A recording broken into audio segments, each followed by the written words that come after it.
রাজনীতিতে যখন প্রতিপক্ষকে আদর্শ দিয়ে মোকাবেলা করার ক্ষমতা হারিয়ে যায়, তখন জন্ম নেয় নোংরা পলিটিক্স। 2026 সালে বাংলাদেশের রাজনৈতিক মানচিত্র ঠিক তেমন এক নজিরবিহীন নাটক তৈরি হতে যাচ্ছিল কুমিল্লাকে কেন্দ্র করে।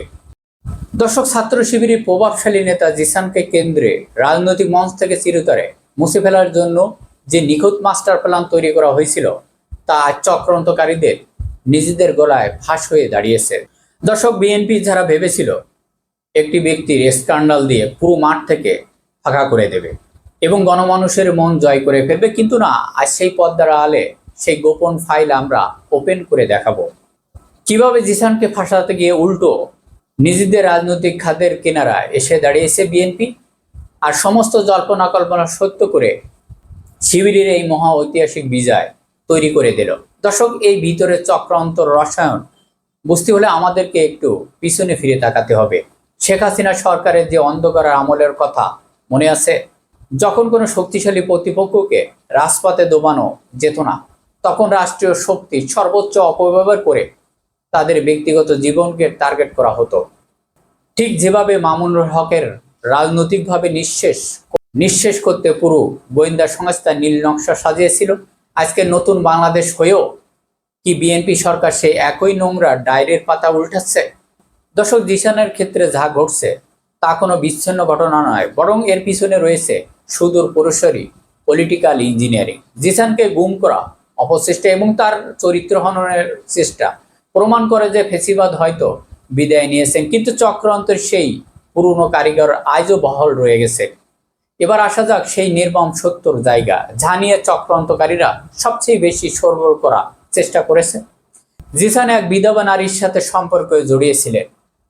ছাত্র শিবিরের মতন কঠোর নৈতিক এবং আদর্শিক কাঠামোর একটি দলের শীর্ষ নেতার কাছ থেকে এমন আচরণ কোনোভাবেই গ্রহণযোগ্যতা ছিল না। কিন্তু এখানেই চক্রান্তকারীদের প্রথম চালটি ব্যর্থ হয়ে যায়।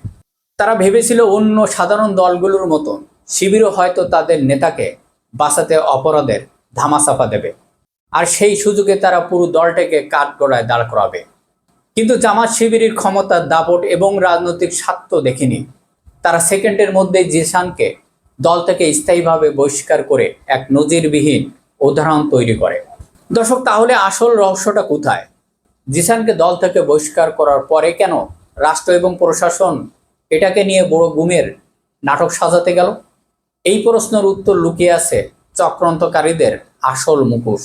জিসান কেবল একজন ছাত্র নেতা ছিলেন না, বরং তিনি ছিলেন কুমিল্লা অঞ্চলের ওপেন চাঁদাবাজি, টেন্ডারবাজি আর দখলদারিত্বের বিরুদ্ধে এক জীবন্ত প্রাচীর। বিএনপির কিছু প্রভাবশালী নেতা যখন নতুন করে নিজেদের সাম্রাজ্য গড়তে চাচ্ছিল, আর স্থানীয় ওসি যখন নিজের দুর্নীতি ঢাকতে মরিয়া ছিল, তখন তাদের প্রধান শত্রু হিসাবে দাঁড়িয়েছিলেন এই জিসান। জিসানকে রাস্তা থেকে না সরাতে পারলে তাদের কোটি কোটি টাকা এবং চাঁদাবাজি রাজত্ব করা সম্ভব ছিল না। আর এই ক্ষোভ থেকে জিসানের ব্যক্তিগত দুর্বলকে পুঁজি করে তাকে গুম করা এবং সামাজিকভাবে ধ্বংস করার এই নোংরা সিন্ডিকেট তৈরি করা হয়। দর্শক, কিন্তু জিসানকে কোলঠাসা করতে গিয়েই এই নোংরা খেলাটা আজ জনগণের সামনে ফাঁস হয়ে গেছে। ফলে জিসানকে ফাঁসাতে গিয়ে উল্টো আজ প্রকাশ্য ফেসে গেল বিএনপি, সেই প্রশাসন।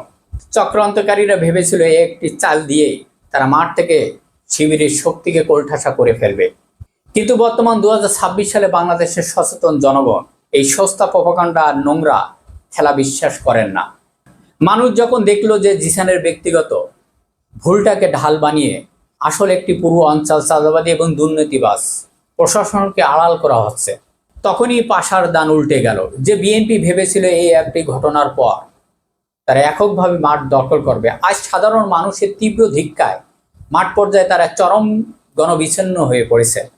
অন্যদিকে শিবিরের এই আপসহীন নৈতিক অবস্থান এবং চক্রান্তের শিকার হওয়ার ঘটনা সাধারণ মানুষের মনে এক বিশাল সহানুভূতির জোয়ার তৈরি করেছে। দর্শক, সব জল্পনা সত্য করে ষড়যন্ত্রকারীরা নিজেদের তৈরি করা মরণ ফাঁদে আজ মাঠ পর্যায়ে জামাত শিবিরের এক ঐতিহাসিক মহা বিজয়ের দিকে এগিয়ে নিয়ে যাচ্ছে। কুমিল্লার মাটি থেকে শুরু হওয়া চক্রান্তের আগুন আজ পুরো বাংলাদেশের রাজনৈতিক সমীকরণকে বদলে দিয়েছে। জিসানকে ফাঁসাতে গিয়ে যেভাবে নিজেরাই ফেসে গেল, তা আগামী দিনের রাজনীতির জন্য এক চরম শিক্ষা। দর্শক, জিসান কাণ্ডের নেপথ্য বিএনপি কি নিজেরাই ফেঁসে গেল? আর এই শিবিরের আসন্ন মহাবিজয় নিয়ে আপনার মতামতকে অবশ্যই কমেন্ট করে জানাবেন। সবাই ভালো থাকবেন, ধন্যবাদ।